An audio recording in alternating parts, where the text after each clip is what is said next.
This is the Open University.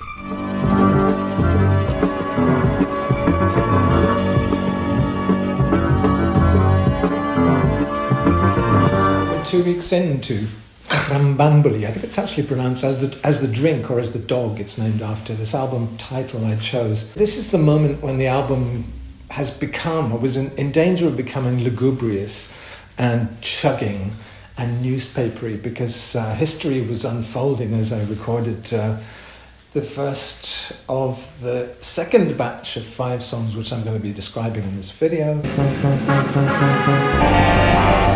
when I get you home.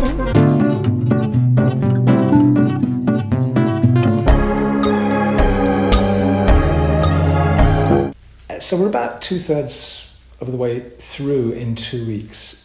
It's sort of typical work pace for me. I'm suffering physically a little bit because it's quite tough on my eyes and my legs and all the rest of it to be working that hard. Also, my computers are really throttling and getting overheated, so you'll hear a bit more of the consequences of that later. But the first song in the second tranche was called Fanfare. And I was kind of in a Disney frame of mind because I'd just done Men Are the Problem, which was kind of based on a song for the Muppet movie, which itself was based on a song from the Pinocchio movie called When You Wish Upon a Star, which is actually an amazing song with really high notes in it. And so I went back and listened to that. And also I wanted to kind of do something with combining that with Klaus Nomi's performance. His breakthrough performance really in the late 70s in New York clubs of a work by Sanson, which was called Mon cœur s'ouvre à ta voix, my heart opens at the sound of your voice. Klaus Nomi's track ends with a big whooshing sound as if he's being transported off into space or something. So I sampled that, and that's what opens Fanfare, the sound of Klaus Nomi disappearing off the stage, backing through the curtains as if he's heading off into space. And it includes screams and applause and all the rest of it, so it becomes quite a nightmarish sound actually. I chose a kind of only analog synth sound with a brass sound which is kind of latching, it's doing a sort of arpeggiator thing, just octaves, and it's very stark and doomy sound. And then in the first drafts there were a lot of Maurizio Kagel samples and percussion and shouting choir and everything. Really everything but the kitchen sink was in there. Initially it was called Ashamed, and the lyric was just about shame, but then I kind of rewrote it as an address to power. A critique of anomie, which is kind of when you come back from Asia, that's the culture shock you get in the West, is that it's anomic here, that people are vandalizing things, there's a kind of graffiti everywhere, and there's crime and drug addiction and homelessness that you don't see so much, definitely in Asia. And an early draft of the lyrics said, now you're bored to death, of course, and now you turn to crime, vandalizing post offices just to pass the time, horrible graffiti, horrible tattoos, deliberately ugly running shoes. But it became more general, and it became sort of about the age of bland, YouTube blanding out at the behest of advertisers, for instance, and how cruelty rebounds on the cruel. And the video, which I ended up using, shows a volcano from an art show I saw in the Helsinki Kunsthalle by Sarah Ekström, and it's called Through the Still Eye of the Time Storm. So it's really appropriate for a kind of, the blurb for her show said she was tracing the connections between geological events, evolution, corporeality, and the subconscious. So really, aren't we all? You know, that's what we do as artists. We try to map the personal to the political and to, you know, our own lifespans to history. I ended up with this little hook, this musical hook, which was a fanfare, which you kind of would hear in ancient Rome, I guess, to announce the arrival of an important person. And so I went back and I watched Ben-Hur and Quo Vadis and these sort of 50s epics, Hollywood trying to do Rome, to show Rome as a corrupt and cruel place, which, little known to them back then, America would kind of turn into the modern Rome. So I found a young Peter Ustinov playing Nero in Quo Vadis, singing a song while Rome is burning. He's burning Rome, he's actually started the fire. And it fitted very well with the volcano panning across this disastrous fire. Silence, ye spheres! Be still, ye hurtling stars, open wide vaulted skies above. Now at last, lo, I see Olympus, and a light from its summit doth illumine me. I am one with the gods immortal. I am Nero, the artist, who creates with fire, that the dreams of my life may come true. To the flames now I give the past, to the flames, and so take now this rose, oh, receive her now, we pray. Consume her as would a furnace. Burn on, oh ancient rose, burn on, burn on! Ustinov, playing Nero, says, history will judge my song, Petronius. He's about to play on the lyre. He improvises. He's sort of an indulged singer-songwriter who's suddenly become an emperor. So he's improvising these songs and everyone tells him how great they are. So he says, history will judge my song, Petronius. Will it be great enough to match the occasion? And Petronius pointedly replies, you will be worthy of the spectacle, as the spectacle is worthy of you. Rome burning is worthy of Nero's mismanagement. So it seemed to be relevant to history unfolding, and the comments on YouTube were, sounds like the Mute Records Brian Eno album that never happened but would have been great, said one person. Somebody else said, I feel completely new heights of songwriting on this, bizarre chord combinations, working with randomness, snaking chords that move in non-linear fashion. It feels like entering another world, a mystical world. That's a kind comment, but you could also say it's a lugubrious world. It's a little bit disturbing to me, this song. Well, it should be disturbing, and there should be lugubrious and disturbing songs on an album, but I tend to put them all at the end. I shuffle them all to the back of the queue because I kind of want my pop songs to dominate. I find more pleasure in making and listening to pop songs. And the next track is really the low point of the album in terms of mood. It's called Eider Down. And I had a few false starts. I didn't really know where to go, so I fired up my Korg Mono Poly, dusted it off and got some kind of semblance of a sound out of it. It's getting old and it's got some faulty circuits and broken knobs and things. But I recorded this gloopy synth tune which actually now introduces the Eider Down track. And it has the deliberately stiff otherness of my Open University theme music pieces. And then I did a basic chord structure which actually ended up as the next song, Captivate. Then I did a chord sequence with my Grabber Rob electric reed organ over there, and that's really what turned into the chord sequence for this song, which turned out to be, because I was watching the news of the Wagner rebellion, the uprising from Rostov-on-Don, which was happening over the weekend while I was writing the song. It wasn't clear what the outcome of that would be. I thought maybe Putin would be toppled, which would be a great outcome, or possibly a great outcome, possibly disastrous as well, who knows. This coup led by Prigozhin launched from this group of paid mercenaries who got angry with other parts of the Russian army. So this became lyrically a sort of premature obituary for Putin. And I woke up the next day to find that Putin was still there, alas. But that most commentators were seeing him as fatally weakened by this coup, this potential coup. So I published the song with the strapline, "It's never too early to say goodbye." And I felt that it was this lugubrious and heavy line of songwriting which I'd entered with the volcanic song before, heavy with the cares of the world and current events. I kind of felt this had gone a bit too far, and that the album was also starting to weary people, because after a few songs, there's a kind of exhilaration in the audience. Wow, Momus is making new songs. And then by song 8, 9, 10, it gets a bit like, oh yeah, here's another video from Momus. Are we going to bother to listen to it? So there were some nice comments though. Timely mate, somebody said, and somebody else said, history caught in the act. So it's definitely that thing of, why do you release these videos, such a plethora of videos in the moment you've written the song? And the answer is, well, sometimes songs have to be topical. Sometimes songs are written in a particular moment that you'll never recapture. If you released a video about the Wagner uprising 6 months later or something, as people used to do in the old days of the music industry, what would it mean? It would be literally would be history. I kind of like the fact that not only your creativity is messy and molten in the moment of writing a song, but also history itself is messy and molten in that same moment. So the next day I breathed a sigh of relief. Well, not relief because Putin was still in power, but I just decided to go back to pop music, basically. So I just had a month in Seoul and a month in Tokyo, and those are obviously feeding into my influences. And in Seoul, I was really impressed by New Jeans, which is the latest girl band to make the commercial news there.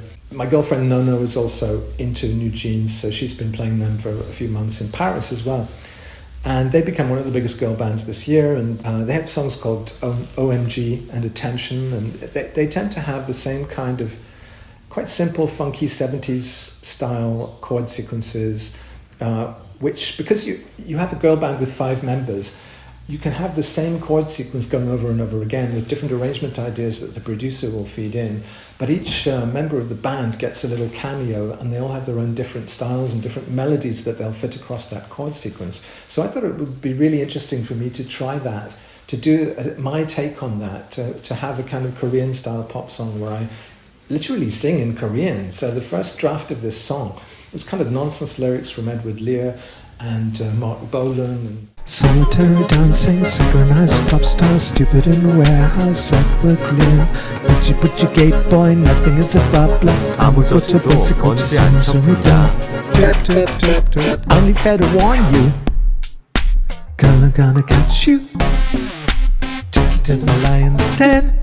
뜨개질을 하는 게오 S 정도. I'm a looking straight boy, don't like pop songs, singing in a warehouse, Edward Lear.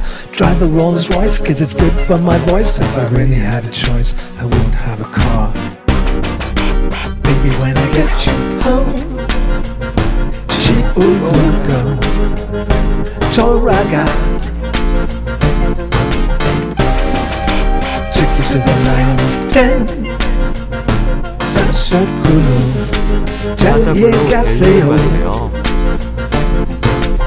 Girl, I'm gonna catch you, take you to the lion's den, blah blah blah.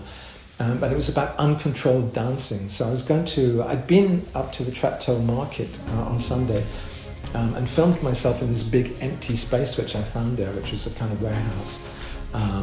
Very few people around, buying contemporary or buying 20th century furniture and stuff like that, and old signs and stuff. So I did these clumsy choreography moves, thinking that I would do a kind of transparency overlay so that it looked as if I was doing synchronized dancing with myself.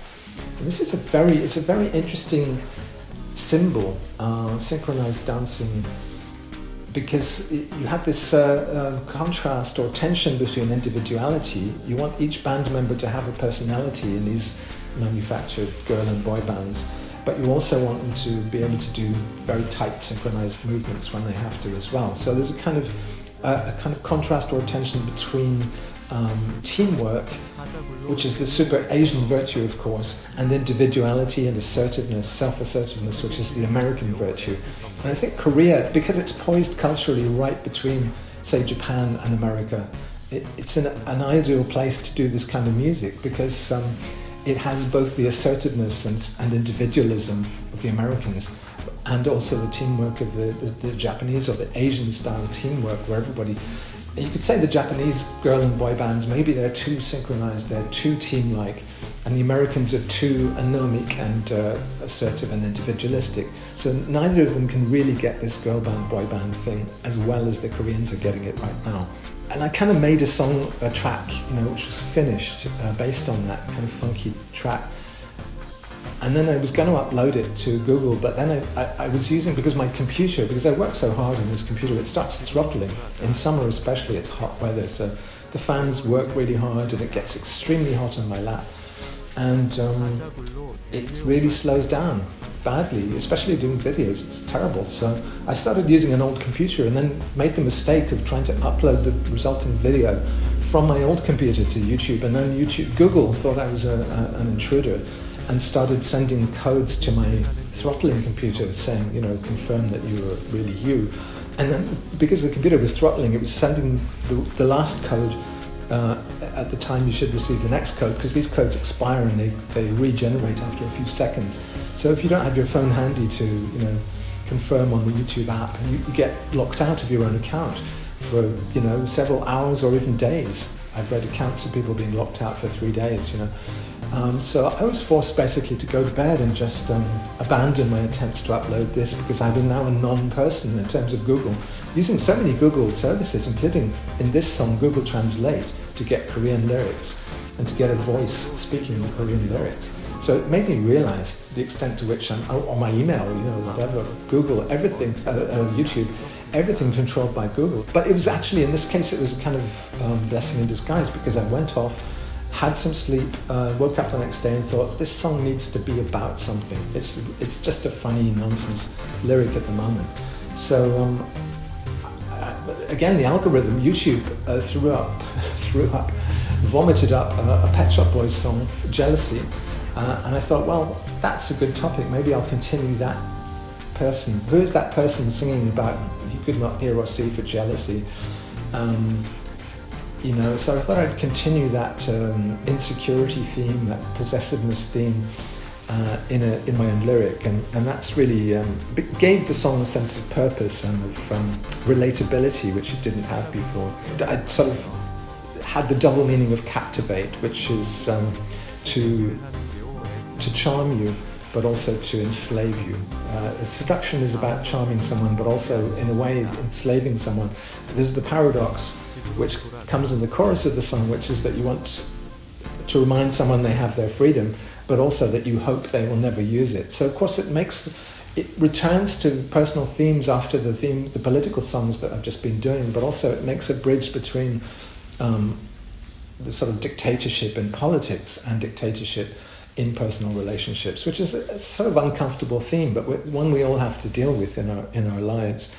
And actually it was already there in the nonsense lyric, because it was, girl, I'm going to catch you, take you to the lion's den. I mean, there's that possessiveness and assertiveness in the lyric there, which is something slightly fascistic about wanting to limit someone's freedom by possessing them. And the final steps in the production were to add claps, hand claps, which are a bit of a theme on this record, and a fairlight noise, which comes from Scritti Poliiti's Hypnotize, because it suddenly occurred to me that captivate and hypnotize, they're kind of verbs in a similar way, and they're both playing up, talking about abuses of power, because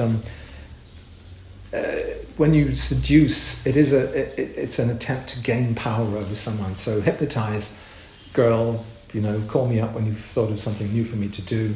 It's about really bypassing your free will. When you seduce someone, in a sense, you're bypassing their better self or getting them drunk or whatever it is people do. But, there's something dubious about that. Now we're hypersensitized to that kind of action, that maybe my free will is bypassed. I think we really need a debate about what is free will. Do we want free will? Do we want to be voluntary? Maybe we want the government to decide, who we have relationships with and when we have intercourse and all the rest of it. Perhaps it's not something we're capable of doing, because we're just feeble humans who get drunk and fall in love and do stupid things all the time. So, but that would be total fascism, wouldn't it, if the government decided all that in your personal life. Hot Desking was the next track. And again, it has this theme of desire as something mixed unacceptably with power. Because you get this line, when they've disentangled lust from exploitation, eventually I plan on getting laid. So I was in this cafe. I do take time off. I try to go out and walk around and drink coffee and just soak up some atmosphere in Berlin. So I was in this cafe called Shakespeare and Company in Friedrichshain. And some people came in and sat next to me at the next table and started chatting. And of course they were Anglophile creative class, Anglophone creative class people, typical Berlin expats. These cafes are full of these people who use like, I call them the like tribe, because they use like every third word, and it's usually kind of annoying to have to listen to their conversation, but sometimes useful. So this girl who just arrived in the city was congratulating herself on having landed an intern position, which might eventually lead to getting paid. And presumably in the meantime her family was paying her rent. So I thought, wow, it's kind of, on one hand, it's a silly situation that she's privileged enough to be able to take a job unpaid for the time being anyway. But on the other hand, I have a lot of sympathy for people who are in a world where they're very precarious, you know, hot desking and the share economy, which is really just a euphemism for a few people own things and the rest of us get to rent them. It's a rentier economy, the share economy. And I'd also just seen a report on YouTube about how young Americans are staying out of relationships, partly because they can't afford them, they don't meet people in real life anymore, everything's done in these very merciless swipe left, swipe right kind of dating apps, which are daunting for a lot of people, and also the politics of post-Me Too sexuality at power relationships is scary and daunting at the same time. So, you know, it's tough being young. I think it is tough being young now. So the music I made had this kind of Stevie Wonder feel, because Songs in the Key of Life was actually a big important record for me in 1976, as important, if not more so than, say, Station to Station by David Bowie. But I wanted to kind of wonky up this slick soul feeling that I was getting in the music. Again, it was New Jeans kind of influence there. But so I listened to Azak Mabul, which is Mark Hollander, who was running a label called Crammed Discs in Brussels in the 70s and 80s. And Azak Mabul I really recommend. It's really amazing. It sounds a bit like Captain Beefheart jamming with the fire engines mixed with ethnic music. So I really liked how out of tune and crazy the vocalization is in a track called A Modern Lesson from 1980. Sort of squeaks and squawks instead of lyrics. And a kind of no New York kind of feeling, no wave kind of feeling. So I recorded this out of tune guitar, which you could call out of tune, you could call microtonal. I deliberately put my guitar out of tune to make it dirtier and more broken sounding and more wrong sounding against a slick funk backing. It's not what Nile Rodgers would play. Nile Rodgers would tune his guitar, of course. And I almost made I made a really radical mix where this brokenness is foregrounded, and I almost made that the main mix because it builds really well towards coherence eventually in the final chorus and competence and slickness again, rather than just landing there from the start. But it is too broken and weird actually. And for the video, since it's about office work and, you know, hot desking and stuff, I thought of this Gucci campaign from a couple of years ago, directed by Alessandro Micheli, who was the creative director at Gucci, who wanted to bring back a kind of 70s flamboyance in second-hand clothes, but give them Gucci prices and, you know, fabrics and, you know, quality. I like how he juxtaposes in that film 90s computers with 70s clothes. And some people complained about that, but I thought that was a silly complaint, because by getting it wrong, it's much more interesting to get those details wrong and say, listen, there was imagine a world where people did wear 70s clothes in the 90s. As one articulate Italian commented on YouTube, Michele at Gucci was depicting delusional and impossible connections between remote aesthetic tokens from uneven space-time contexts. Obviously an art critic there.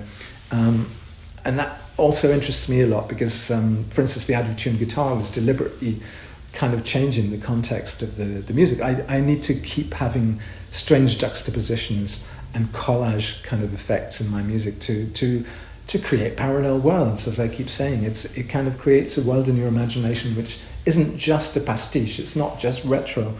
It's also saying there's a kind of science fiction, an alternative history, a quantum parallel world.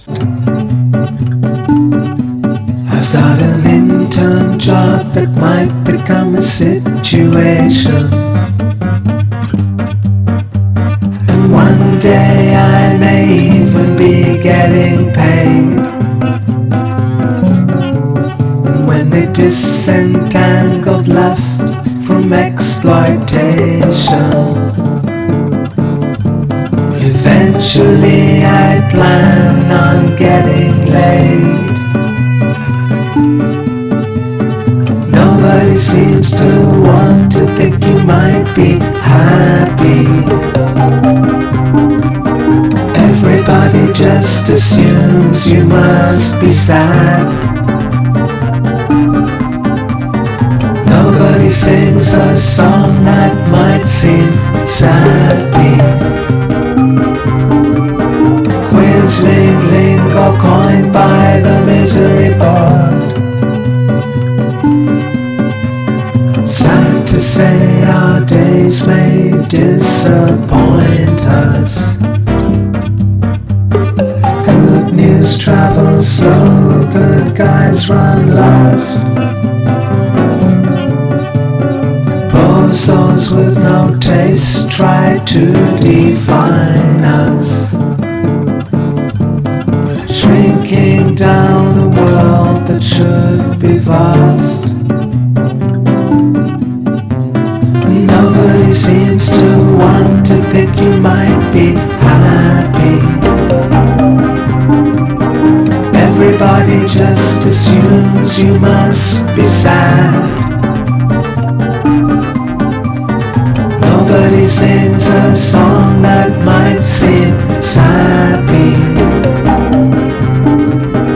We all want to blame the misery bard,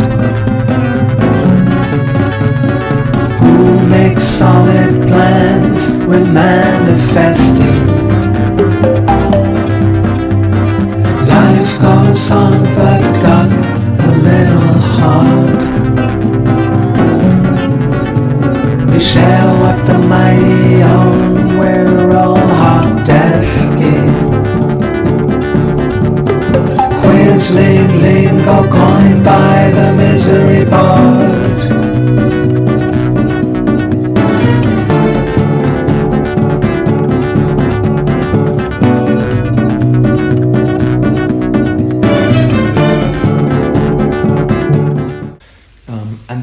And the video looks to me like a Creation Records party, because Creation Records was, in the 80s and 90s, trying to relive the golden Dionysian years of rock music in the 60s and 70s. So already there was a bit of time travel going on, a bit of postmodern reappropriation of things. And you can even see a fake Bobby Gillespie in the film, kind of someone who looks remarkably like Bobby Gillespie propositioning the office secretary. The latest song is called Senric, and it's a cover version. I subscribe to this channel again. Sorry, we've got the fire brigade outside. I subscribe to Quantum Phone Sounds. Maybe they're using phone on the fire. Which is a YouTube channel that serves up ambient and experimental music. And just a couple of days ago, Chuck Senric's 1976 solo album, Dreaming. I would call it a debut album, but it was his only album. He was 20 or 21 when he made it. And it was released in 200 copy limited edition, not commercially available, really just sold at gigs that he would do. It was recorded at friends' houses with a Rhodes Fender electric piano and this drum machine, which is called a Donkomatic Mini Pops, also known as the Korg KO, which was made in 1969. And it's actually celebrated in a Gorillaz track of the same name, Donkomatic. And so this, it's already got the seeds of what I did with the arrangement in Senric's original, because although he's influenced by James Taylor and sort of 70s singer-songwriters, with the Fender Rhodes especially has that side to it, but also he used this drum machine, which is very mechanical and synthetic, as the only other instrument, and that's already got, you know, this weird kind of technological alienation built into it, which you wouldn't expect in that genre of music. So I thought I'd push that contrast really far. So instead of just having the drum machine, I did sample a real Donkomatic drum machine for the backing, for the percussion, but then I decided to make it as if John Foxx or Gary Newman had done the arrangement and had called up Mick Karn to come in and play bass. So it had a kind of very early 80s feel to it. And because it really, there was just this top line in what Senric was playing on the Rhodes piano that sounded like a Gary Newman top line. And of course Gary Newman is a songwriter from the 70s as well. It's only a couple of years. When you think, it's kind of amazing. It's not just different genres, but it's very, very close periods which are totally different. New wave period and the sort of mid-70s singer-songwritery period. It's only like 2 years separating them, you know, but everything changed, or did it? But I really wanted to cover this initially just because it had this line. It's from a song called Wedding Trilogy, which is like a piece with three different songs in it. So that's why I've called it Senric and not Wedding Trilogy, because it wouldn't make sense to call it Wedding Trilogy. It's not a trilogy. I've just chosen the middle part, which is about how in love he is with his wife. His wife Leslie, who drew the cover, a wonderfully amateurish cover of Dreamin', his only album. And I just liked the line, no, no, the chorus says, can't let you go, no, no, no, no. And no, no is what we call Noemi. So I thought this would be a nice love song to her. So I'm probably 2/3 of the way through. Probably got another 5 songs or so to do. And who knows where it's going to go from here. But I did have this idea to do a mashup of Nick Kershaw's The Riddle, which is chordally, harmonically, the most complex pop song you'll ever hear. And Kieran J. Killinan's Song About Drugs, which is, again, modulates through more key changes and more production ideas than you'll hear in a whole, other artists' entire discography.